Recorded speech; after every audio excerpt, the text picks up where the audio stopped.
Hello, আসসালামু আলাইকুম। ইংরেজি গ্রামারের খুবই গুরুত্বপূর্ণ একটা টপিকস নিয়ে আমি আজকে আলোচনা করব। সেটা হলো পার্টস অফ স্পিচের অবস্থান। মানে পার্টস অফ স্পিচ তো আমরা জানি মূলত ৮ প্রকার: noun, pronoun, verb, adjective, adverb. এখন এইগুলা যখন আমরা সেন্টেন্সে ব্যবহার করি তখন একটা পার্টস অফ স্পিচ কোথায় বসে? মানে আমি বলতে চাচ্ছি যে প্রথমে যদি আমি সাবজেক্ট বসাই, সাবজেক্টটা নাউনও হইতে পারে, প্রোনাউনও হইতে পারে। তারপরে ভার্ব বসে, তারপরে অবজেক্ট বসে। এখন অবজেক্টটাও নাউনও হইতে পারে, প্রোনাউনও হইতে পারে।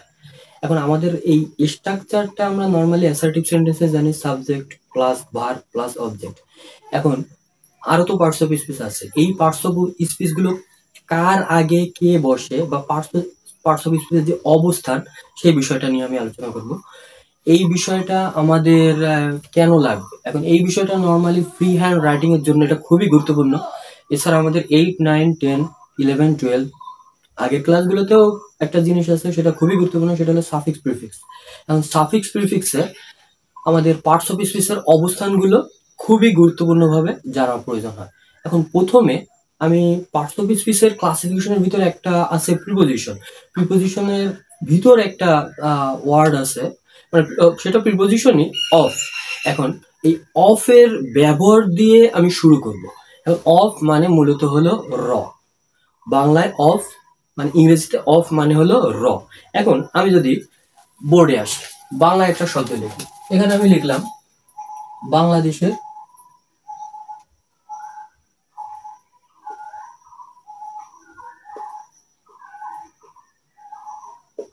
ছেলে। বাংলাদেশের ছেলে, আমি কি বলছি? অফ মানে হলো র। তাহলে এখানে এই র মানে অফ, র মানে অফ। আমার প্রিপোজিশন অফ এর একটা সিম্পলি রুল দেখতেছি।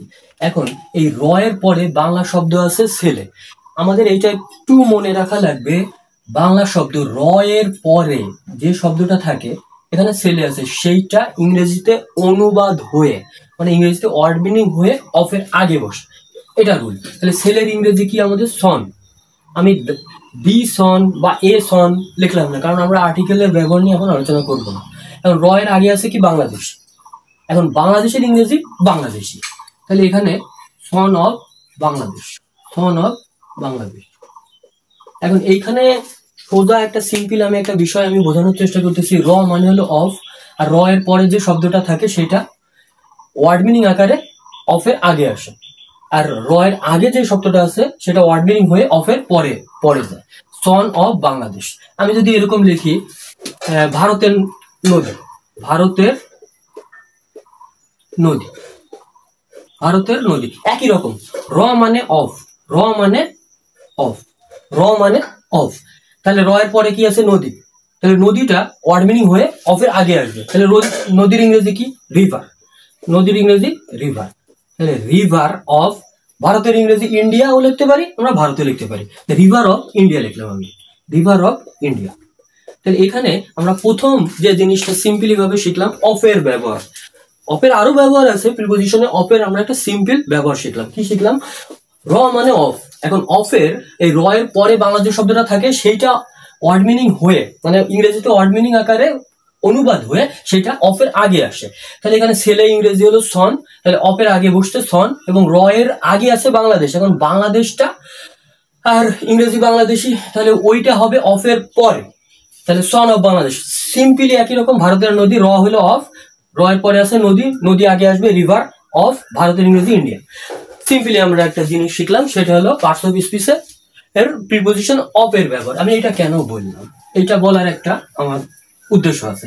সেটা হলো আমরা আমরা লিখি তাহলে parts of speech, parts of speech লিখলাম, parts of speech, parts of speech.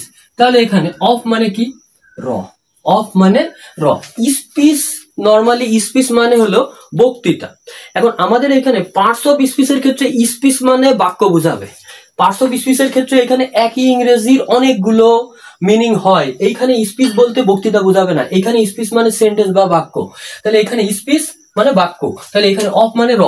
তাহলে এখানে বাক্যের, ঠিক আছে, বাক্যের বাক্যের র, অফ মানে র, পার্টস মানে পার্ট থেকে আসছে প্লুরাল হিসেবে পার্টস, অর্থাৎ অংশগুলো, বাক্যের অংশগুলো।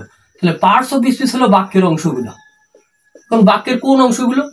একটা বাক্যে অনেকগুলো শব্দ থাকে, এই শব্দগুলোর ভিতর যেগুলো অর্থ প্রকাশ করতে পারে সেগুলো হলো পার্টস অফ স্পিচ। এখন আমি যদি একটা শব্দ বলি টিই, এখন এইটার যদি সেন্টেন্সের ভিতর ব্যবহার হয়ে কোনো অর্থই প্রকাশ না করে তাহলে সেটা পার্টস অফ স্পিচ হবে না। তাহলে আমাদের পার্টস অফ স্পিচের মানে হলো বাক্যের অংশগুলো। এখন আমাদের একটা সেন্টেন্সের ভিতর অর্থবোধক যতগুলো শব্দ থাকে সেই শব্দগুলোকে এক একটাকে বলা হয় পার্টস অফ স্পিচ। এখন আমাদের এখানে একটা কথা আছে, আমাদের ক্লাস উপরের ক্লাসগুলোতে পার্টস অফ স্পিচ আইডেন্টিফাই করতে বলে। এখন আমি আগে সিম্পল ভাবে একটা কথা বলি, ওয়ার্ড মানে শব্দ আর পার্টস অফ স্পিচ এক জিনিস না। যতক্ষণ পর্যন্ত না কোনো বাক্যে শব্দগুলো ব্যবহার করা হবে ততক্ষণ পর্যন্ত ওই শব্দগুলো পার্টস অফ স্পিচ হিসেবে আমি বলতে পারবো না।